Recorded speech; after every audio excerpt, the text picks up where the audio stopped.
Mesdames, Messieurs, je trouve que le protocole proposé par Nathalie Ponce-Gassier était parfait et je le fais mien pour gagner quelques minutes pour vous saluer collectivement, chers collègues, chers amis, Monsieur le ministre quand même, Madame la Présidente, vous dire le plaisir que j'ai de vous accueillir ici à Forcalquier. Vous savez, la politique, je le dis souvent, c'est avant tout une histoire de femmes ou d'hommes.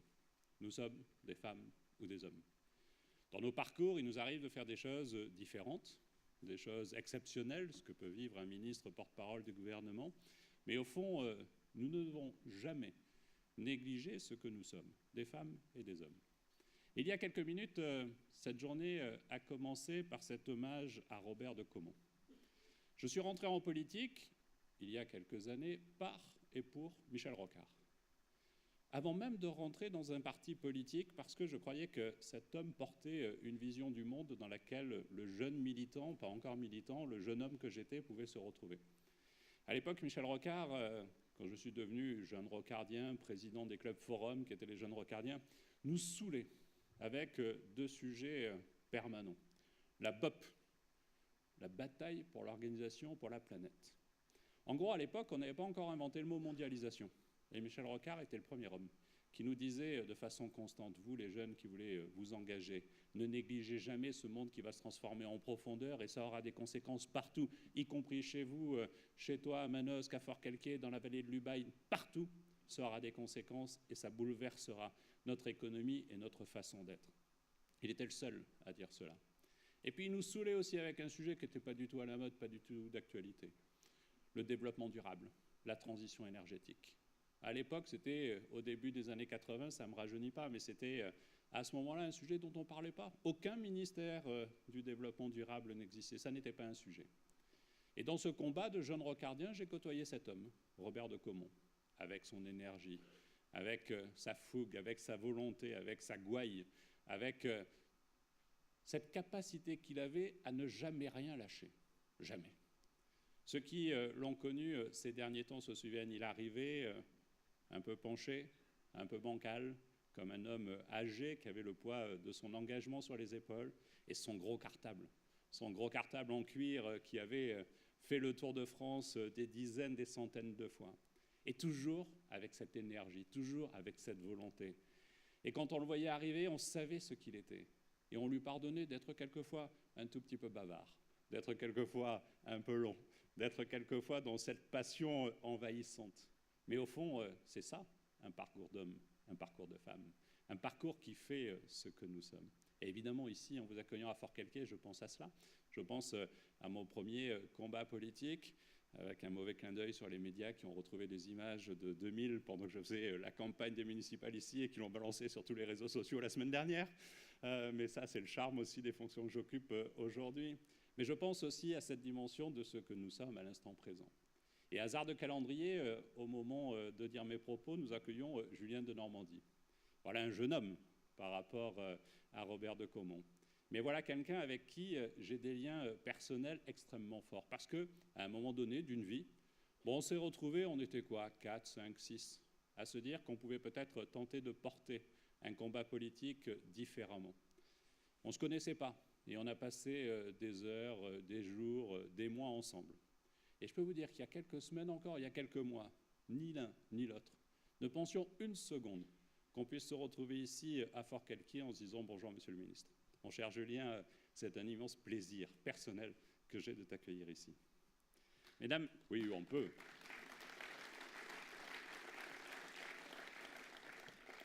Mesdames, Messieurs, je crois que ce qui nous lie, c'est que nous sommes des militants passionnés comme l'était Robert de Caumont. Nous sommes des militants et quand les politiques ne sont plus des militants, alors ils ne sont plus des politiques, ils ne sont que des professionnels.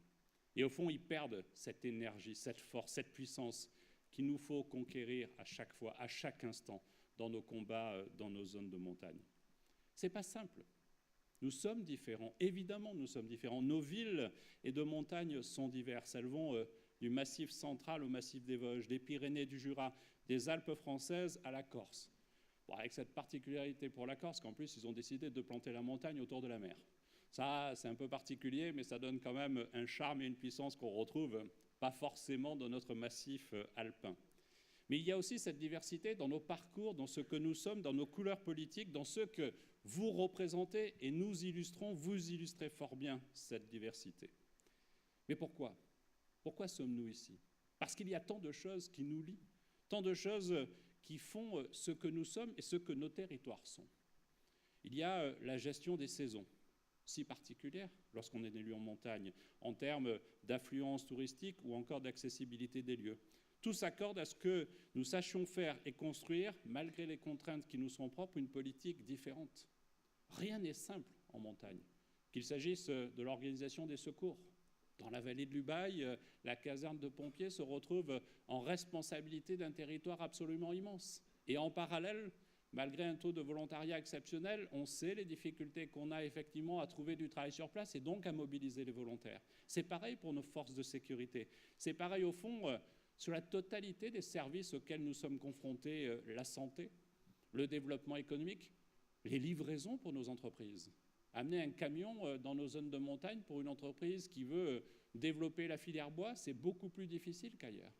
Et donc ce sont ces spécificités-là qui font qu'au fond, nous sommes liés, intrinsèquement liés.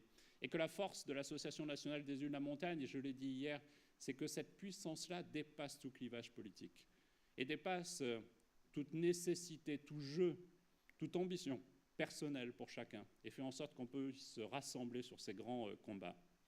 Parce que, nous le savons, la montagne change la vie de quiconque y habite. Les distances à parcourir y sont plus difficiles, les regroupements scolaires y sont plus difficiles, les infrastructures ne sont pas toujours adaptées, l'accessibilité y est toujours plus compliquée. Pour vivre à la montagne, il faut reconnaître et accepter ces spécificités. Mais accepter ces spécificités, c'est jamais se résigner.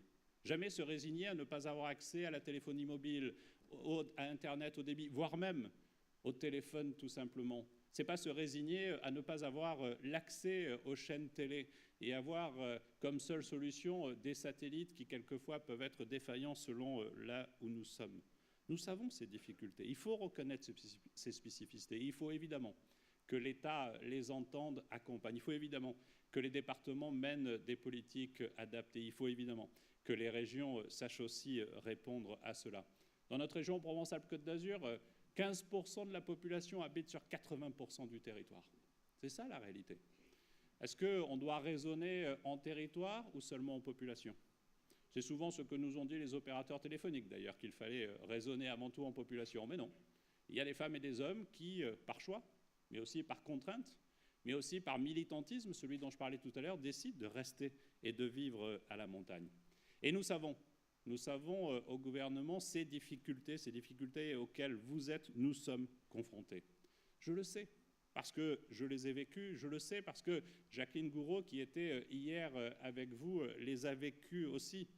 Gérard Avril a rappelé les quelques années que j'ai pu passer à la tête de cette commune, à la tête de la communauté de communes que nous avons créée ici, comme député de cette circonscription. Je le sais, et comme un clin d'œil, je vous raconte une anecdote. Je l'ai traversé à pied, ma circonscription, l'année dernière, à la fin de l'été, pendant les vacances parlementaires, partant de Corbières, qui n'est pas en ville de montagne, et finissant au sommet du col de l'Arche, en invitant celles et ceux qui le voulaient à marcher avec moi, à m'accueillir à déjeuner, à dîner, à dormir. J'ai mangé à l'œil pendant 15 jours, et surtout à échanger. Et j'ai vécu au quotidien, dans ce temps long aussi, la différence de culture qui existe entre la plaine de la Durance et la vallée de l'Ubaye. Parce que c'est notre réalité, notre territoire. Et donc je suis évidemment particulièrement sensible aux arguments, et votre présidente, votre secrétaire général n'ont pas besoin de venir souvent dans mon bureau, même si j'ai plaisir à les accueillir. Elles savent que je suis à votre écoute. À votre écoute, à vous. Vous les élus, par votre expertise, par votre approche du terrain. Parce que vous avez cette capacité à nous aider à inventer cette intelligence territoriale, cette approche différenciée qui est nécessaire. Chez Emmanuel Macron, le président de la République, comme chez Édouard Philippe, il y a ce discours simple qui consiste à cesser de penser qu'il faut une loi qui s'applique pour tout et partout en France de la même façon.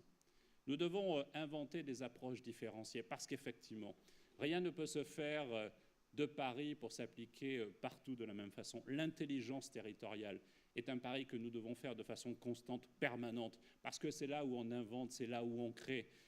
L'innovation, ce n'est pas seulement ces machins électroniques qu'on a dans nos poches. L'innovation, c'est justement la capacité à organiser de façon différente le ramassage scolaire pour être plus pertinent, plus proche des terrains, à organiser le regroupement pédagogique sur nos territoires. C'est aussi cela, l'innovation. C'est ce qui fait ce que nous sommes. Les politiques que nous menons doivent toujours mener un seul et même principe. Partir de l'expérience de terrain pour mieux dénouer les problèmes. Partir de cette intelligence produite, ne pas chercher à inventer pour inventer, regarder, observer, benchmarker si on veut faire plus intelligent, mais au fond adapter ensuite à nos territoires ces politiques qui de Paris doivent être influencées, inventées, construites avec les territoires. Je sais que l'ANEM depuis quelques années porte ces revendications qui émanent de cette culture transpartisane qui fait votre force et qui n'ont comme seul objectif que d'assurer un égal traitement de tous les territoires. Je sais que nous devons répondre à des impatiences légitimes. Et je sais que c'est d'autant plus difficile parce que la confiance est rompue entre les collectivités, entre les élus et l'État. J'ai participé il y a quelques semaines, dans mes fonctions transversales de ministre en charge des relations avec le Parlement, à une réunion interministérielle qui traitait de la question du financement des collectivités locales. J'y suis rentré avec la crainte de l'élu local que j'ai été très longtemps. Et puis, un certain nombre d'arbitrages ont été pris sur lesquels Jacqueline a dû revenir hier, mais je vais y revenir aussi en quelques minutes. Et depuis, quand je discute avec le Premier ministre, avec le Président de la République, avec mes collègues ministres, beaucoup me disent « Mais comment se fait-il qu'on n'arrive pas à imprimer ? Toi, le porte-parole du gouvernement, manifestement, tu as été mauvais parce que les mesures que nous proposons sont bonnes. Et pourtant, on continue à dire, je l'ai lu encore ce matin dans un journal local, le désengagement de l'État pour les collectivités locales. » Mais je leur dis, mais vous savez, la confiance, elle se recrée. Et elle ne se crée pas seulement par une loi de finances, elle se crée par un principe, par un engagement, par une présence permanente. Mais la rupture est telle qu'il nous faut du temps. Parce qu'effectivement, on a matière à être au moins attentif, mais sûrement plus que cela à ce qui se passe en ce moment, à l'heure où je vous parle, au moment du vote à l'Assemblée nationale du projet de loi de finances. Que dit le projet de loi de finances pour les collectivités locales ? Quelque chose qu'il n'a jamais dit depuis 2010. Depuis 2010, chaque année, les dotations de l'État baissent pour les collectivités locales, pour toutes les collectivités locales. Pour la première fois, depuis 2010, le budget global de la nation vers les collectivités locales va augmenter, légèrement, mais il va augmenter. Nous avons cessé cette pratique de baisse systématique.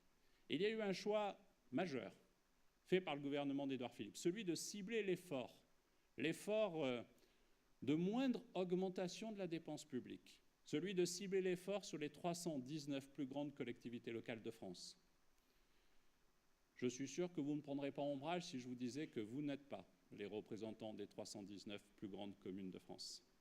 Et à celles-ci, et seulement à celles-ci, on demande de faire porter l'effort de ne pas augmenter de plus de 1,2% les dépenses publiques. Pour toutes les autres, l'État restera présent. Pour celles qui n'auront pas la capacité, les 319 plus grandes, d'encadrer leurs dépenses de fonctionnement dans ce cadre de 1,2%, à ce moment-là, l'État pourra envisager, dans une forme de contractualisation sur laquelle nous sommes en train de réfléchir, de baisser les dotations. Mais à l'inverse, pour celles qui arriveront à n'augmenter leurs dépenses que de 1,2%, et je ne parle pas de baisse, il y aura dans le contrat la possibilité d'accompagner plus fortement les enjeux du développement à travers des aides à l'investissement, dans le même esprit. Les aides à l'investissement qui sont passées, votre présidente le sait bien, pour les collectivités de 600 millions à presque 2 milliards d'euros sous la mandature précédente. On n'en parle pas beaucoup, mais autant le dire. Ces aides à l'investissement sont maintenues à ce haut niveau. Les préfets ont des enveloppes de DETR qui sont maintenues à ce niveau. Les préfets de région avec les préfets de département auront aussi, dans le cadre des fonds d'investissement, des niveaux d'intervention qui sont maintenus à ce niveau. Alors on peut parler pendant des heures de la réserve parlementaire. Chiche.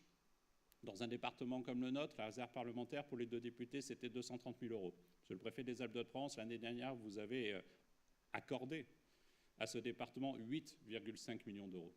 On a quand même une capacité dans ce pays à parler de choses accessoires en négligeant systématiquement l'essentiel. L'essentiel, c'est cet engagement clair de l'État, pris vers toutes les collectivités locales. Il n'y aura pas de baisse des dotations de l'État. L'essentiel, c'est le débat sur les emplois aidés. Effectivement, le gouvernement précédent avait prévu dans une loi de finances que j'ai votée 280 000 emplois aidés. Nous les avons portés cette année à 320 000. Il n'y a pas eu de baisse. En 2017, des emplois aidés, il y a une augmentation à 320 000, 40 000 de plus. Par contre, l'année prochaine, nous voulons baisser les emplois aidés à 200 000, en priorisant à la fois les publics, mais aussi les territoires. Et les territoires ruraux, et donc les territoires de montagne, font partie des territoires prioritaires. Par contre, ce que nous voulons, c'est sortir de cette spirale de la subvention d'un emploi et du fait qu'on ne garde pas l'emploi ensuite. 75% des gens qui sont passés entre nos mains. J'étais maire de Forcalquier, je l'ai fait. Ne restent pas après. La durée moyenne d'un contrat, c'est 10,4 mois. Le salaire moyen d'un contrat aidé, c'est 50 € au-dessus du RSA. Est-ce que c'est ça, le profil d'emploi que nous voulons aider dans ce pays? Je ne crois pas. Je crois au contraire qu'il faut investir massivement pour ces personnes, pour ces publics dans la formation, pour que demain, ils puissent répondre à ces nouveaux emplois dont nous avons besoin sur notre territoire. Alors il faut un peu de courage politique pour le dire. Il faut un peu de courage pour les élus que vous êtes, que je suis, d'assumer que nous avons utilisé cette main-d'œuvre pour faire des économies budgétaires, mais pas pour pérenniser les emplois derrière dans l'essentiel des cas. Assumons-le, avançons, mettons-nous autour de la table et travaillons. Travaillons comme vous avez su le faire dans la deuxième loi montagne, avec ce côté transpartisan que j'ai évoqué. Travaillons pour mieux adapter la loi aux spécificités de nos territoires. Le sujet de l'eau et de l'assainissement, Jacqueline Gouraud vous l'a dit, est un sujet ouvert pour nous. Et évidemment, cette loi qui s'applique partout en France de la même façon, que ce soit à Paris ou que ce soit ici à Saint-Étienne-les-Orgues ou dans la ville du Lubail-Olozé, elle mérite d'être adaptée au territoire. Et c'est la mission que Jacqueline Gouraud construit aujourd'hui pour voir dans quelle mesure nous pourrions avoir une approche différenciée entre les communes rurales, les communes de montagne et les grandes agglomérations sur le transfert de l'eau et de l'assainissement. Et les résultats vous seront présentés très prochainement. Travaillons aussi à des politiques adaptées au territoire, territorialisées, sur des sujets majeurs comme ceux de la préservation de notre élevage qui aujourd'hui fait l'objet, du fait de la prédation du loup, d'une menace extrêmement forte. Il y a eu des avancées exceptionnelles. J'en revendique une part de paternité dans le cadre du plan national loup. Jusqu'en 2012, il se tuait en moyenne dans ce pays un loup par an. Cette année, on doit être à 22-23 depuis début juillet. Et pourtant, les attaques augmentent. Et pourtant, l'élevage est menacé en profondeur. Ça veut dire deux choses. Ça veut dire que la protection des troupeaux apporte des résultats, mais ça ne suffit pas. Ça veut dire que le fait de prélever des loups, de tuer des loups, appelons un chat, et d'augmenter le nombre de loups ne suffit pas non plus. Et donc il faut aujourd'hui inventer un plan national loup nouveau. Là encore, mettons-nous autour de la table. J'ai rencontré la semaine dernière avec les parlementaires qui sont ici des Alpes de Haute-Provence, l'ensemble de la profession de l'élevage de la région Provence-Alpes-Côte d'Azur. Et je les ai invités à une seule chose, se remettre autour de la table et travailler sous l'autorité des ministres de l'Environnement et du ministre de l'Agriculture à trouver des solutions pour sauver notre élevage qui est menacé aujourd'hui. Ça n'empêche pas, et ni la Convention de Berne, ni la directive Habitat n'empêchent de prélever des loups quand c'est nécessaire. L'enjeu, c'est quoi? C'est de, là encore, regarder la réalité telle qu'elle est. De ne pas faire des promesses vaines comme celle de l'éradication du loup qui n'arrivera pas en France, je vous le dis. Personne ne tiendra une telle promesse parce que jamais aujourd'hui nous n'éradiquerons une espèce qui est présente de façon endémique aujourd'hui en France. Mais évidemment, il faut préserver l'élevage et il faut se donner des nouveaux moyens. Évidemment, il n'est pas logique de dépenser 28 millions d'euros cette année pour accompagner le loup, pour indemniser à la marge les éleveurs, parce que sur ces 28 millions, l'indemnisation n'est qu'à la marge par rapport au coût de la gestion du loup. Donc il nous faut trouver des solutions, il faut les trouver ensemble. Et là encore, l'ANEM, les élus, sous vos différentes organisations, j'ai rencontré hier des présidents de regroupements de collectivités motivés aussi sur ce sujet, il faut là encore que vous soyez dans le tour de table, autour et présents à côté de chacune et de chacun d'entre nous. Nous devons inventer de façon systématique des solutions au plus proche du territoire, pour l'élevage, pour l'agriculture aussi. L'eau et l'assainissement, c'est un sujet qui nous concerne comme maire, comme distributeur, mais qui concerne aussi nos agriculteurs. Quand on voit que certains dossiers, monsieur le préfet, et ça n'est pas la moyenne, pour construire une réserve collinaire, on peut mettre jusqu'à 4 ans, 5 ans. Simplifions. Rendons là encore la vie plus facile et vous verrez qu'on inventera des choses qui sont très favorables au développement durable et plutôt que de faire des forages et des prélèvements souterrains, on fera des réserves collinaires et on sait l'efficacité de ce dispositif. Fixons-nous un objectif, allez, 18 mois. 18 mois d'instruction simplifiée pour faire en sorte qu'on puisse dans ce pays bâtir des réserves collinaires. Il n'a pas plu ici depuis 6 mois. Est-ce qu'on peut penser que ça ne menace pas en profondeur notre agriculture et donc la vie sur nos territoires? Bien sûr que non. Et donc je crois qu'il n'est pas acceptable qu'une procédure administrative, fût-elle essentielle pour la préservation de l'environnement, puisse bloquer un système. Donc là encore, soyons extrêmement pragmatiques. Je pourrais être trop bavard, je sens le regard de la présidente peser sur mes épaules, et donc je vais cesser mon propos en vous disant que voilà, sur tous ces sujets, il faut évoquer ces dossiers. Ils ont tous vocation à trouver, à plus ou moins long terme, des réponses. Et le travail collégial que vous portez doit être, Madame la Présidente, Madame le Secrétaire Général, Mesdames, Messieurs les élus, entendus. Et c'est parce que nous ferons la démonstration qu'on est capable de vous entendre que nous ferons demain la démonstration que la confiance peut être retrouvée. Je vous remercie.